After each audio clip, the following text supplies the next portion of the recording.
ఏంటంత పగలబడి నవ్వుకుంటున్నారు? ఏం లేదు నాన్న. అదేదో నాకు చెప్తే నేను నవ్వుతానుగా. మేము పెళ్లికి వెళ్ళామా, అక్కడ తెలిసింది పెళ్లి కూతురు ఫాదర్ మా హోల్ తెలుగు మాస్టర్ అని. అబ్బా సారండి, రండి. నమస్కారం మాస్టర్. నమస్కారం. మీరు ఎవరు? మేము సార్ మీ ఓల్డ్ స్టూడెంట్స్. నేను అశోక్, ఇది జూలీ. ఓహో మీరా, బాగున్నారా? బాగున్నాం సార్. నమస్కారం. ఇందులో అంత నవ్వడానికి ఏముందమ్మా? నాన్న చెప్తాను. మీరు పెళ్ళికొడుకు ఫ్రెండ్స్ అండి? అవునండి. పెళ్లి కూతురు తండ్రి కూడా మాకు తెలుసండి. మేము చిన్నప్పుడు ఆయన దగ్గరే చదువుకున్నాం. చాలా మంచి మనిషి. ఆయన మనసుకు తగ్గట్టే మంచి భార్య దొరికింది. ఆయన భార్యని మీరెప్పుడు చూసారండి? ఇప్పుడే డైనింగ్ హాల్లో. ఎక్కడ చూసారు? డైనింగ్ హాల్లో.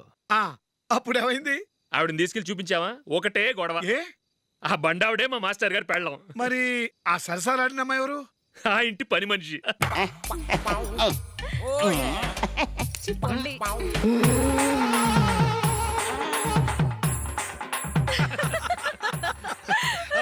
తర్వాత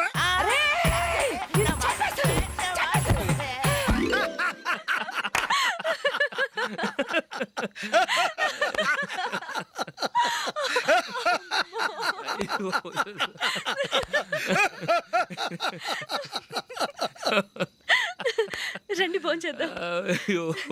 రండి నాన్న. నాన్న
ఏదో ఒక రోజు మీ వాడు అమ్మాయితో మీ ముందుకు వచ్చి నిలబడతాడు. ఈవిడే మా ఆవిడ అని మీ నెత్తి మీద ఒక పిడుగులాంటి బాంబేస్తాడు.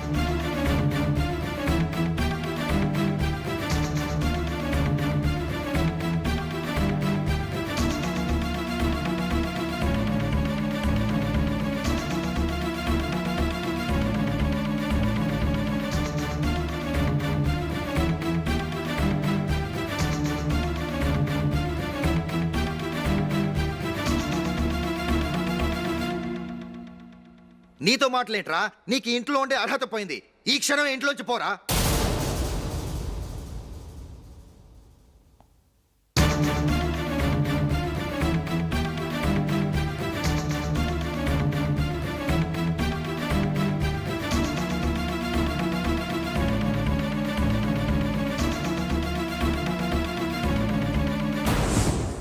వెళదామా? మేమెక్కడికి?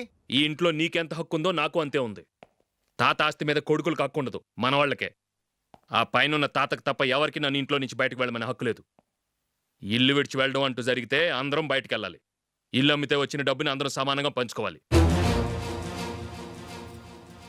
లేదా అందరం కలిసి ఇక్కడే ఉండాలి. చెప్పండి, ఏం చేద్దాం?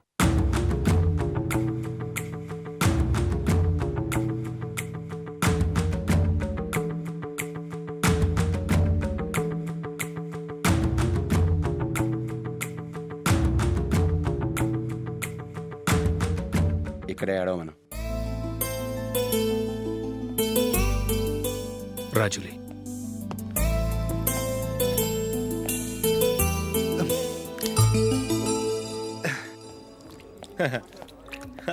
యో బిల్ సార్.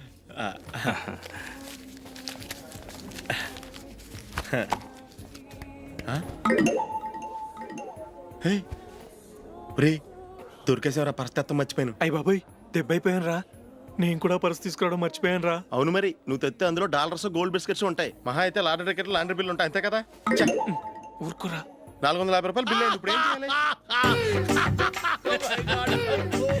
ఒరేయ్, అక్కడికి ఐడియా రా. చెప్తూనే ఉన్నానండి. నమస్తే సార్. బాగున్నారా? సారీ సార్, ఆ రోజు జరిగింది మీరు ఇంకా మర్చిపోలేదు అనుకుంటాను. నేను తప్పు చేసి మిమ్మల్ని ఇరికించాను సార్. దానికి నేను చాలా ఫీల్ అవుతున్నాను సార్. సార్, ఆ రోజు నేను చేసిన తప్పుకి శిక్షగా ఈ రోజు మీ బిల్ నేను పే చేస్తాను సార్. నా బిల్లు పే చేయడానికి నువ్వెవడివి? అమ్ము, నీతో మాట్లాడితేనే డేంజర్. ఏంటి సార్ ఇది? తప్పులు చేయడం మానవ సహజం. తప్పు ఒప్పుకున్నప్పుడు మనసుని ఏ మనిషి అయినా క్షమించాలి సార్. నన్ను క్షమించండి సార్. మీ బిల్ నన్ను పే చేయనివ్వండి సార్, ప్లీజ్ సార్. వద్దు బాబు వద్దు. నేనే ముష్టోడు కాదు, నా దగ్గర డబ్బులు ఉన్నాయి. నా బిల్లు నేనే ఇచ్చుకుంటాను. ఒకవేళ డబ్బులు లేకపోతే ఇదే హోటల్లో పిండి రుబ్బుకుంటాను, కానీ నీ దగ్గర మాత్రం పైసా తీసుకోను. వెళ్ళు వెళ్ళు. సారీ సార్, నేను వస్తాను సార్. పదరా, మనసున్న మనుషులే లేరు. ఛే, దొంగ వెతవు. ఇలాంటి వాళ్ళని నమ్మకూడదు. బిల్లు ఇచ్చినట్టు ఇచ్చి ఏదో తిరకాసు పెట్టి మోసం చేస్తారు. ఇలాంటి సమయంలోనే మనం చాలా తెలివిగా వ్యవహరించాలి, తెలిసిందా? సార్ ఏంటి? బిల్ నేను పే చేస్తున్నాను. వద్దు, నేను పే చేస్తాను, నువ్వు వెళ్ళు. ఓకే, బిల్ ఆయన ఇస్తారంటండి. ఓకే ఇస్తానండి. వీడు వస్తాడని తెలిస్తే ఇంకో బిర్యానీ తినేవాని కదరా. నేను ఇంటికి పాస్లెట్కి వెళ్ళి ఉన్నా. పెద్ద పెద్ద మునగాళ్ళం చూసాం. Bill sir. ఏంటే ఇది? 2 ఫుడ్ సలాడ్లు తిన్నాము, 500 రూపాయలు బిల్లా? మీ బిల్లు 50 రూపీసే సార్. పక్క టేబుల్ బిల్లు కూడా మీరే ఇస్తాన్నారు కదా, రెండు కలిపి 500 రూపీస్.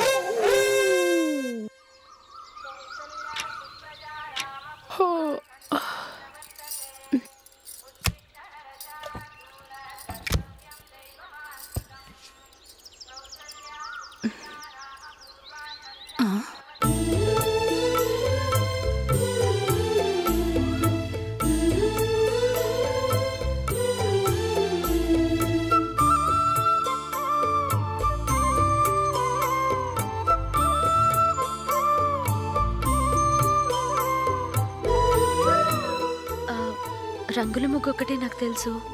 మీరెలా వేస్తారో నేర్పిస్తే రేపటి నుంచి అదే వేస్తాను. కాఫీ రెడీ చేశాను. నేను పిల్లల్ని లేపి స్నానం చేయిస్తాను. మీరెళ్ళి అశోక్ వాళ్ళ అన్నయ్య గారికి కాఫీ ఇవ్వండి. టిఫిన్ రెడీ చేస్తాను. మీరు తొందరగా స్నానం చేసి రండి.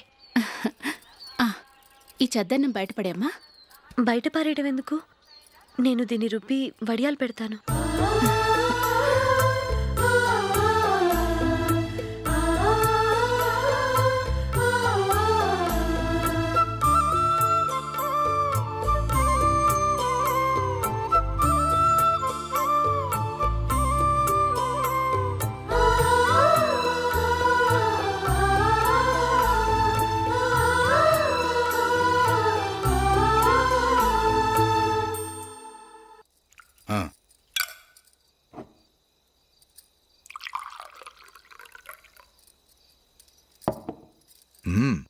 ఈ రోజు వంటలు కాస్త బాగున్నట్టున్నాయి. ఇవన్నీ ఆ జూలీ చేసిందండి. ఒరే పెద్దోడా, రోజు మనం చద్దనాన్ని వేస్ట్గా బయట పారేసేవాళ్ళం కదా, ఆ పిల్ల దాన్ని రుబ్బి పిండొడియాలు పెట్టింది. మమ్మీ, ఇది అర్థం కావట్లేదు, కొంచెం చెప్పువా. నేనేమన్నా ఖాళీగా ఉన్నానా? వడ్డిస్తున్నాను కదా, తర్వాత రా. ఏది ఆ ఒడియాలు ఇలా ఇవ్వు.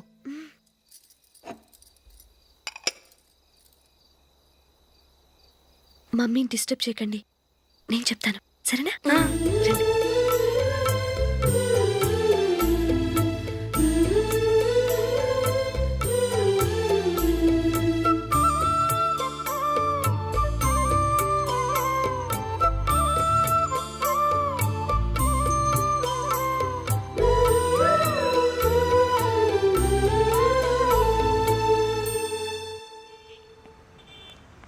ఎందుకు జూలీ మీ నాన్నగారు ఇన్సూరెన్స్ డబ్బుతో ఈ కెమెరా కొనడం? క్రికెట్ టీంలో సెలెక్ట్ అయ్యే వరకు నీకిదే ఉద్యోగం. టీంలో సెలెక్ట్ అయ్యాక లక్షలు సంపాదిస్తావు కదా, అప్పుడు నా డబ్బులు నాకు ఇచ్చే. ఓకే? ఓకే. స్కూల్కి టైం అయింది, వస్తాను. బాయ్. రండ్రా.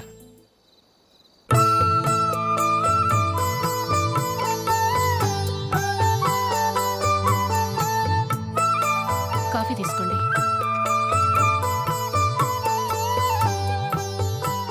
కాదు, నేను చెప్పిందే కరెక్ట్. నేను చెప్పిందే కరెక్ట్. మీ ఇద్దరు కాదు, నేను చెప్పిందే కరెక్ట్. దేని గురించి పిన్ని గారు మీ ఆర్గ్యుమెంట్? ఏమీ లేదు హేమ. సీతారాములు తొలి దీపావళి ఎక్కడ జరుపుకుంటారంటుంది విశాలాక్షి. ఒక్క సీతారాములేంటి, పెళ్ళైన వాళ్ళెవరైనా తొలి దీపావళి అమ్మాయి వాళ్ళింట్లోనే జరుపుకుంటారు. వాళ్ళని బట్టి చూస్తే వీళ్ళ దీపావళి కూడా మిథిల్లోనే జరుగుంటుందంటున్నాను నేను. తప్పంటుంది శశికళ. తప్పుగాక మరేంటి, మిదిల్లో ఎలా జరుపుకుంటారు? పెళ్ళవగానే వాళ్ళు అడవికి వెళ్లేదా? తొలి దీపావళి అక్కడే జరుపుకొని ఉంటారు. ఆ కారడవుల్లో దీపావళి ఎలా జరుపుకుంటారు? 14 సంవత్సరాలు వనవాసం ముగిశాక అయోధ్యకు వచ్చి అప్పుడు జరుపుకుని ఉంటారు. మీ ఇద్దరు చెప్పింది తప్పు, నేను చెప్పిందే కరెక్ట్. కాదు, మీ ఇద్దరు చెప్పిందే తప్పు, నేను చెప్పిందే కరెక్ట్. నేను చెప్పిందే కరెక్ట్. కాదు, నేను చెప్పిందే కరెక్ట్. ఒక్క నిమిషం, నేను చెప్పనా? ఆచారం అనుష్ఠానం అన్నీ తెలిసిన మేమే తెలియ కొట్టుకుంటున్నాం. క్రిస్టియన్ పిల్లవి, నీకెలా తెలుస్తుంది? ఏదో నాకు తెలిసింది చెప్తాను, తప్పైతే క్షమించండి. సరే చెప్పు. ఆంటీ, రామావతారం తర్వాత కదా కృష్ణావతారం. కృష్ణావతారంలో నరకాసురుడు చచ్చిపోయిన ఆనందంలో దీపావళి చేసుకుంటారు. దీన్ని బట్టి చూస్తే రామావతారంలో అసలు దీపావళే లేదు. అలాంటప్పుడు వాళ్ళు తొలి దీపావళి ఎలా చేసుకునుంటారు?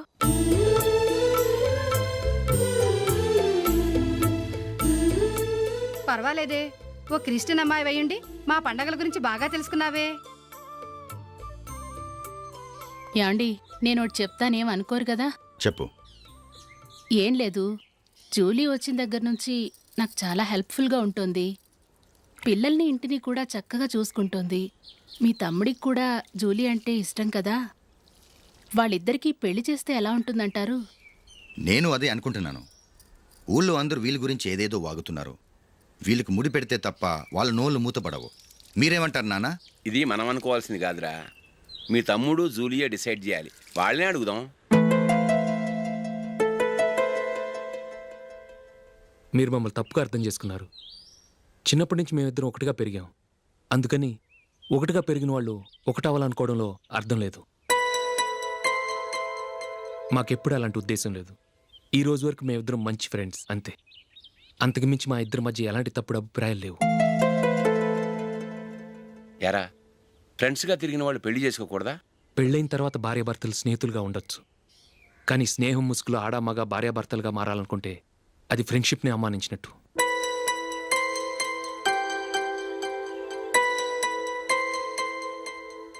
చూడగానే ప్రేమ పుడుతుంది, చూడకుండా కూడా ప్రేమ పుడుతుంది. కానీ చూడగానే స్నేహం పుట్టదు, చూడకుండా కూడా పుట్టదు. ముందు పరిచయం కావాలి, ఒకరినొకరు అర్థం చేసుకోవాలి. ఆ తర్వాతే స్నేహం పుడుతుంది. స్నేహం మాకు వరంగా దొరికింది.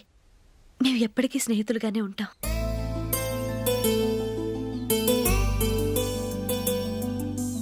మిమ్మల్ని చూస్తుంటే చాలా గర్వంగా ఉంది.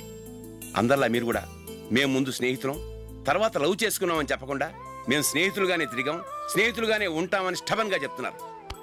హ్యాట్స్ ఆఫ్ రా, హ్యాట్స్ ఆఫ్.